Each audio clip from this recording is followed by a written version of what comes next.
Hello दोस्तों, आज आपको बीएसटीसी प्री परीक्षा 2026 के बारे में बताएंगे।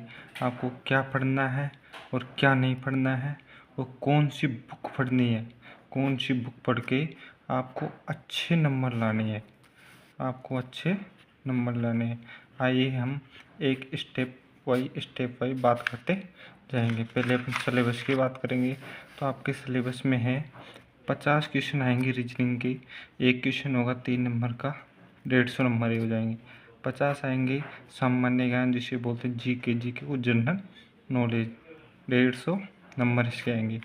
सामान्य ज्ञान में अपने 3 भाग होते हैं। भूगोल, जिसे हम ज्योग्राफी बोलते हैं। दूसरा होता है राजस्थान का इतिहास, जिसे बोलते हैं हिस्ट्री। और तीसरा होता है कला संस्कृति, इसको बोलते हैं आर्ट एंड कल्चर। 3 टॉपिक आएंगे। तीनों में से 50 क्वेश्चन तीनों में से आएंगे। फिर 50 क्वेश्चन शिक्षण अभिक्षमता, जिसे बोलते हैं टीचिंग एप्टीट्यूड, 50 क्वेश्चन इसके आएंगे। और 50 आएंगे भाषा में अंग्रेजी के तो 20 क्वेश्चन आएंगे। उसके अलावा जिसके पास हिंदी है उसके 30 क्वेश्चन, और जिसके पास संस्कृत है उसके 30 क्वेश्चन हो गए। ये हो गए सिलेबस की बात।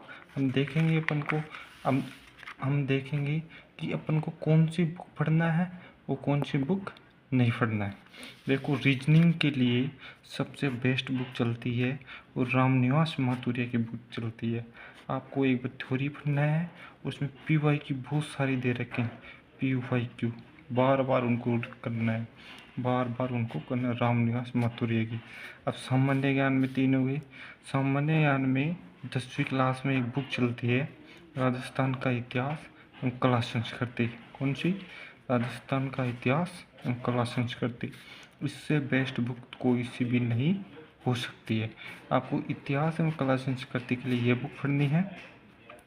और 9th क्लास में एक बुक चलती है, राजस्थान का इतिहास एवं आंदोलन शौर्य परंपरा की। ये दोनों बुक में इतिहास और आपकी कला संस्कृति पूरी हो जाएगी।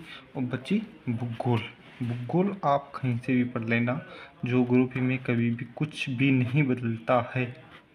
इसे आप कहीं से नोट से भी पढ़ लेना, कोई से भी, या तो मिल जाए तो विजय सियाग सर की ज्योग्राफी बुक चलती है, बहुत अच्छी शानदार बुक आती है उनकी, ये पढ़ लेना। अब 50 क्वेश्चन टीचिंग एप्टीट्यूड, शिक्षण अभिक्षमता। इसको आपको बस आपकी नॉलेज, आपकी जनरल नॉलेज, आपका दिमाग के आधार पर करना है। इसके आप सवाल या लक्ष्य कि कोई भी एक बुक ले आओ, उसमें से आप PYQ क्वेश्चन निकाल लो, बस ये दिमाग के आधार पर होंगी। इंग्लिश आप लेना।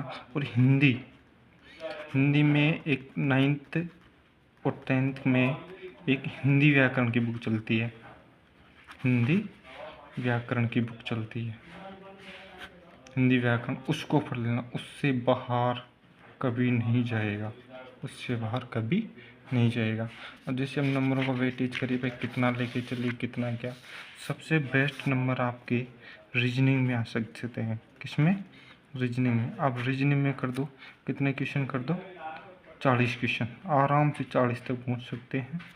फिर आप 40 क्वेश्चन इसमें कर दो। और फिर शिक्षण अभिक्षमता, इसमें भी आप 40 क्वेश्चन आराम से कर सकते हैं, 40 क्वेश्चन आराम से इसमें कर सकते हैं। फिर आपकी आएगी भाषा में मान लो आपकी इंग्लिश कमज़ोर है, दोनों में मिला के आप आराम से 30 क्वेश्चन कर सकते हैं। 30 क्वेश्चन, ज़्यादा नहीं मानो तो कोई ज़्यादा भी कर सकता है, कोई कम भी कर सकता है, वो अलग बात है।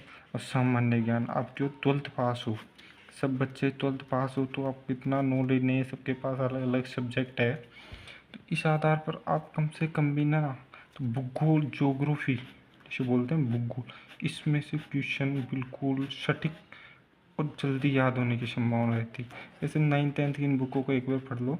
राजस्थान का इतिहास कला संस्कृति मात्र 134 पेज है, 134 पेज है। अभी आपके टाइम BSTC के फॉर्म की डेट 2 अप्रैल तक बढ़ गई, तो आपकी एग्ज़ाम होने में कम से कम 2-2.5 महीने तो हैं। जून से पहले एग्ज़ाम नहीं होगा आपका। प्रिंसिपल है, उसी हिसाब से सामान्य ज्ञान में भी आप 30 क्वेश्चन लगाओ। तो इनको जोड़ो, 40 80 140 क्वेश्चन हो रहे हैं पूरे। 140 गुना 3 करें, एक क्वेश्चन 3 नंबर का है तो 420 नंबर हुए। 420 में आपका आराम से सिलेक्शन हो जाएगा। ये मिनिमम स्कोर है 420, तो आपके आने ही चाहिए। उससे आगे कोई पढ़ता है तो इसमें बढ़ाइए, इसमें बढ़ाइए, इसमें बढ़ाइए, इसमें बढ़ाइए। लास्ट आपके स्कोर टारगेट आपके 500 का होना चाहिए। 500 का लास्ट मिनिमम मार्क 420 तो आना ही चाहिए। आप इस चैनल को GM क्लासेज के नाम से अपना चैनल है क्लासेज, इसे लाइक एंड सब्सक्राइब कीजिए। और जो भी BSTC के बारे में आपको सोचना चाहिए, वीडियो बनानी है किसी बात पे, किसी सब्जेक्ट में आपको तकलीफ आ रही है तो आप कमेंट में बता दीजिए, आपको उसी सब्जेक्ट के बारे में बता दिया जाएगा। और अब रेगुलर आपकी क्लासें भी स्टार्ट होंगी, PYQ क्लासें वगैरह सब, लेकिन आप कमेंट में और इसको अपने दोस्तों के साथ ज़्यादा से ज़्यादा शेयर करें। ठीक है, मिलते हैं कल, धन्यवाद।